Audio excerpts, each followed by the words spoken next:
So, nasubukan nyo na ba yung ating Kojic Papaya ng G21 with honey oatmeal? And meron din tayong 5 pieces na golden dust ng G21. So, ang itsura po pala niya ng ating golden dust ay may pagka, syempre, gold.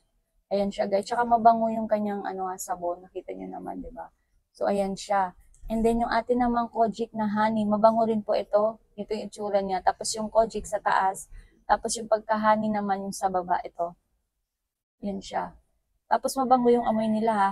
So for only 300 plus, meron ka ng limang honey oatmeal na Kojic Papaya ng G21 at Golden Dust na sabon na 5 pieces lang din. So ano pang iniintay ninyo guys? Mag-check out na kayo habang free shipping siya ngayon.